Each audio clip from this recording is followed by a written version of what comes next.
ایک دن be be Zahra سر جھکا کے بیٹھی، حضرت اسما بنت امیس جو حضرت ابوبکر صدیق کی بیوی تھی اس وقت، ان کے نکاح میں تھی، وہ آئی، کہنے لگی بی بی میں آپ کو بہت فکر مند دیکھ رہی ہوں، روتی تو ہمیشہ ہی ہے لیکن آج کچھ فکر مند بھی ہے۔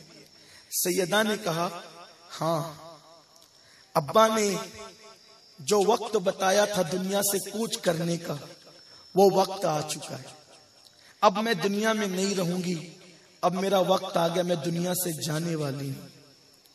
تو کا فکر اس بات کی ہے کہ مدینے میں جو جنازہ اٹھتا ہے وہ کھٹیا پہ لاشاں ڈال دیا جاتا ہے اور قبرستان لے جایا جاتا ہے۔ مجھے فکر اس بات کی ہے کہ جیتے جی لوگوں نے میری چادر کو بھی نہیں دیکھا، انتقال کے بعد میری چادر پر لوگوں کی نظر پڑے گی، فکر اس بات کی۔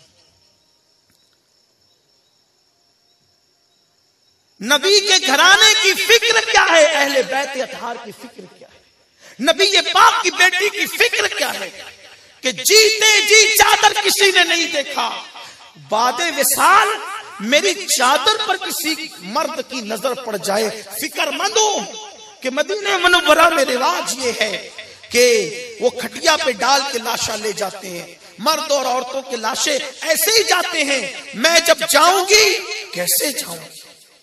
فکر یہ ہے۔ حضرت اسما بنت امیس حضرت ابوبکر صدیق کی بیوی نے کہا بی بی جب میں حبشہ گئی تھی، چونکہ یہ حضرت ابوبکر صدیق کے نکاح میں آنے سے پہلے یہ حضرت جعفر طیار کے نکاح میں تھی، اور حضرت جعفر حبشہ گئے تھے تو یہ بھی حبشہ گئی تھی، تو فرماتی ہے کہ میں حبشہ گئی تھی تو میں نے ملک حبشہ میں میت جاتے ہوئے دیکھا کہ ایسے کھاٹ پہ نہیں لے جاتے جیسے عرب میں لے جاتے، یعنی مدینہ منورہ میں لے جاتے، ایسے نہیں لے جاتے، بلکہ وہاں ایک ڈولی ہوتی ہے اور اس ڈولی میں جنازہ رکھ کر لے جاتے ہیں، اس ڈولی میں جنازہ رکھ کر لے جاتے ہیں تو اس میں میت نظر نہیں آتی۔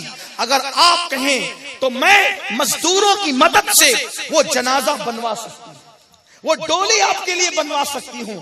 اب میں آپ سے پوچھتا ہوں یہاں خاص بات، جو لوگ یہ کہتے ہیں کہ فاطمہ الزہرا ساری زندگی رسول اللہ کے وصال کے بعد ابو بکر سے ناراض ہوئی، میں ان سے پوچھتا ہوں کہ اگر ابو بکر صدیق سے ناراض تھی تو ان کی بیوی سے آنا جانے کا معاملہ کیسا تھا؟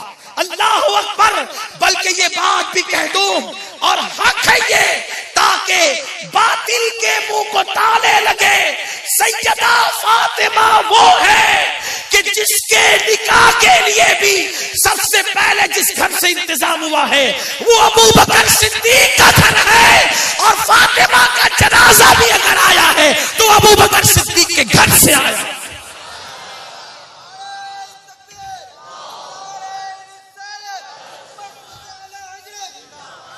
بڑے فتنوں کا دور آ گیا، آج لوگ اہل بیت کا نام لے کر صحابہ کو گالیاں دے رہے ہیں۔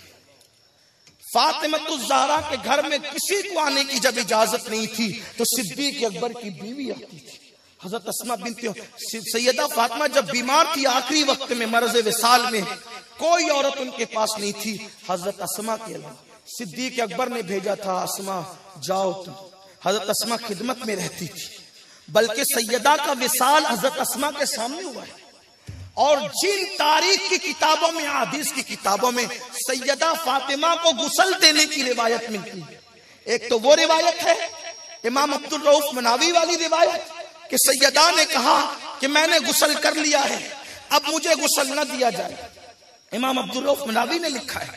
لیکن ایک روایت یہ بھی ہے کہ سیدہ کو غسل دیا گیا بعد وصال، تو جس نے غسل دیا ہے وہ بھی ابو بکر صدیق کی بیوی حضرت اسما بنت امیس ہے۔ آپ کیا کہتے ہیں؟ لوگوں کی باتوں پر میں نہ آئیں اور بچیں صحابہ کی گستاخیوں سے، صحابہ کی بے ادبی سے بچیں۔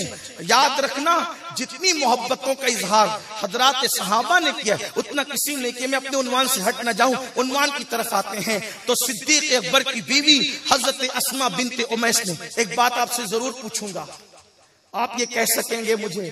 کچھ لوگ یہ بھی کہتے ہیں پہلے وہ جعفر کی بیوی تھی، یعنی حضرت فاطمہ الزہرا کی، گویا کہ وہ چچی لگتی تھی حضرت اسما، اس لیے اس محبت میں آتی جاتی تھی۔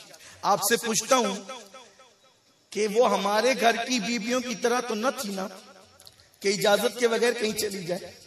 اللہ کے رسول علیہ السلام نے فرمایا کہ عورت شوہر کی اجازت کے بغیر جب گھر سے باہر نکلتی ہے، جب تک لوٹ نہیں جاتی اس پہ اللہ کی لعنت برستی۔ تو صدیق اکبر کی بیوی حضرت اسما صدیق اکبر کی اجازت کے بغیر نکلتی تھی گھر سے باہر؟ آپ مجھے بتائیں، صدیق اکبر نے اجازت دی تبھی تو نکلی۔ اس سے پتا چلا کہ صدیقی گھر سے اور مولا علی کے گھر تک کتنی محبتوں کے رشتے تھے، کتنے پیار کے رشتے تھے، کتنے الفت کے رشتے تھے کہ سیدہ بی بی زہرا کے لیے اسما بنت امیس نے جنازہ تیار کیا۔ اور ایک بات یہ بھی کہوں، عورتیں کمانے تو نہیں جاتی، عورتیں جو خرچہ کرتی ہے وہ تو شوہر کی آمدنی سے خرچہ کرتی ہے۔ تو اسما بنت امیس نے جو جنازہ بنایا تھا وہ کس کے پیسے سے بنایا ہوگا؟ شوہری کے پیسے سے تو بنایا ہوگا۔ اللہ اکبر! اسما بنت امیس جب وہ ڈولی تیار کر کے جنازہ لے کر سیدہ کے سامنے آئی، جنازہ رکھا، کہا بی بی دیکھو میں نے آپ کے لیے جنازہ بنایا، دیکھ کے مسکرا پڑی، فکر دور ہو گئی۔ لوگ جنازہ دیکھ کر لوگوں کی مسکراہٹیں ختم ہو جاتی ہے۔ بی بی زہرا کو اپنی حیا سے کتنا پیار تھا کہ 6 مہینے میں کبھی نہیں مسکرائی، لیکن اپنا جنازہ دیکھ کر مسکرائی کہ اللہ نے میری حیا کا انتظام کر دیا، حیا کے تحفظ کا انتظام کر دیا۔ اللہ اکبر! میرے پیارے آقا صلی اللہ علیہ وسلم کے دیوانوں، تو عرض یہ کر رہا تھا کہ خاندان نبوت نے ایک لمحہ بھی شریعت کے خلاف اپنی زندگی کو کبھی نہیں گزارا۔